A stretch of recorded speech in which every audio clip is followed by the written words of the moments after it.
Hey guys, happy Halloween.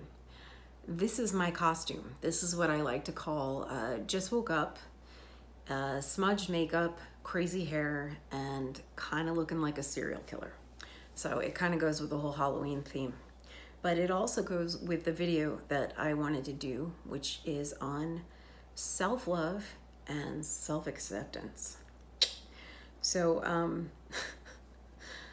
I wanted to talk about several things that I have been presented with lately. And whenever I do a video on something, it's because it's a lesson that I have either learned or am learning.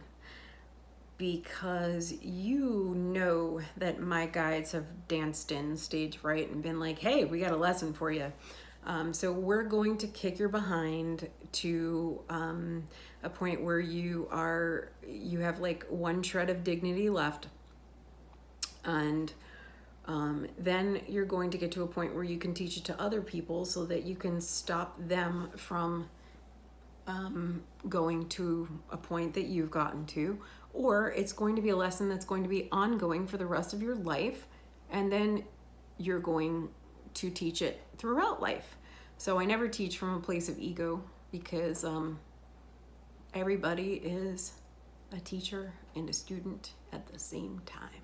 So I really welcome everybody's comments and appreciate anything that they're able to share at the same time because I love learning from everybody.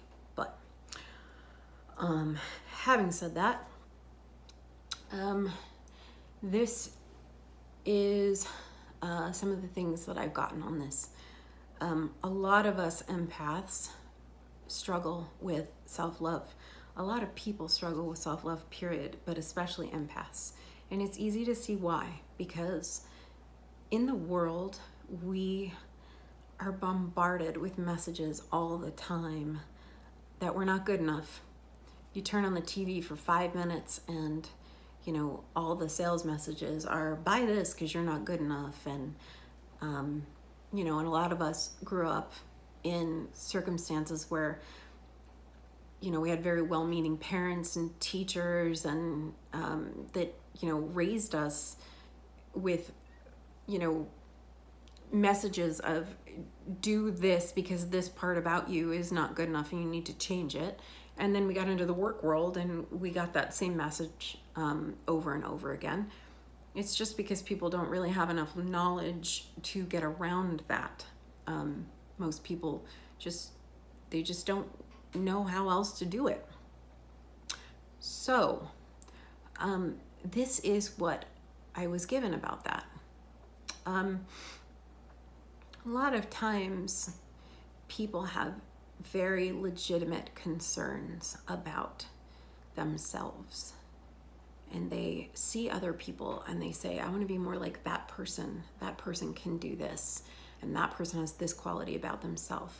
But the minute that you compare yourself to somebody else, you are missing out on what spirit or God or the universe or whatever you want to call it has for you. You have a path that as soon as you invest in it, you are going to have such a fire for it that you're not going to want what that person has. I guarantee you that. That's not intended for you. This is. So that's a dangerous perception. But let's say, for argument's sake, you have a very legitimate concern about something about you that you're doing that you feel you need to change. Okay, so let's say, for instance, you feel you have an anger management problem. Let's say you're like, oh my gosh, I'm yelling at my kid all the time and I'm going to screw up my kid and I got to get this, I got to take care of this, I got to change this about myself. The worst thing that you can do in this regard is to look at it and say, I have to change this about myself. Because you're approaching it from a point of self-criticism and judgment. And what judgment and criticism are actually unhealed wounds in somebody. Because judgment and criticism are actually reflective of a deficit inside somebody.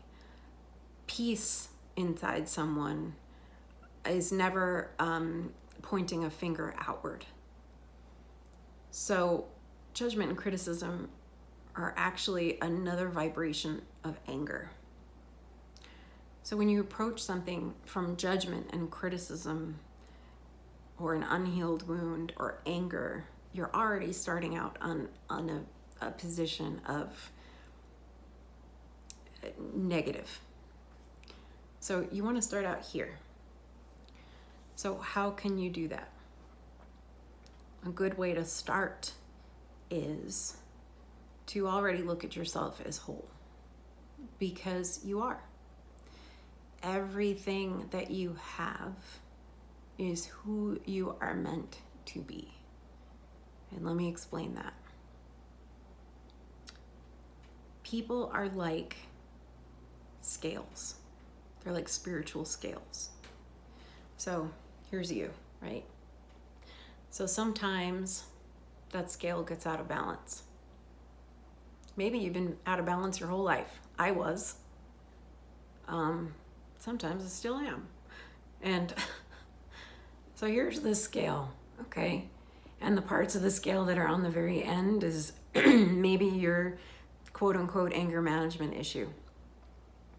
So when you start doing things like, a variety of things that foster inner peace, that heal those wounds that I was talking about, things like taking care of yourself and meditation, which is huge, things that foster this part within yourself, then that scale starts to shift. And everything that was formerly out of balance becomes in balance. And then the things that were on the tip of the scale are no longer over here anymore. They're now over here. So that quote unquote anger management issue becomes from formerly something that was not serving you to now into a light that serves you, as in it's now something that maybe it goes from anger into passion for whatever is intended for you, whatever is your path, because it kind of just shifts into balance. And everything that was extreme becomes into this balanced state. And there's a peacefulness that comes through. And everything that is not included in that balanced scale, the universe is naturally going to help you shed that, like say an addiction or something that is very hard to get into balance. The universe is going to help you shed that in some way. So the reason why I'm saying this is because when you can accept who you are and look at all the qualities of yourself and say, these are all things that were given to me and that are meant for me, and then invest in who you are through fostering inner peace and ways to do that, then you will see all of the qualities in who you are in their most beautiful light and how they serve you on your path. And that's what I was given, that self-acceptance is the first step to self-love. And the other thing that I wanted to say about this is go easy on yourself, because it's a process, it's a step every single day. It is a constant struggle for me, and for a lot of us empaths, it will be something we have to work on for the rest of our life. So it is what it is. And like anything, you get out of it what you put into it. And I wish you a very happy Halloween. Don't run into any serial killers like this. I'm not really a serial killer, I'm kidding.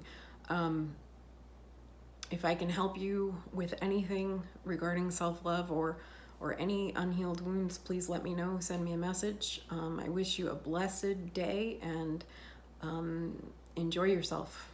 Talk to you soon. Bye.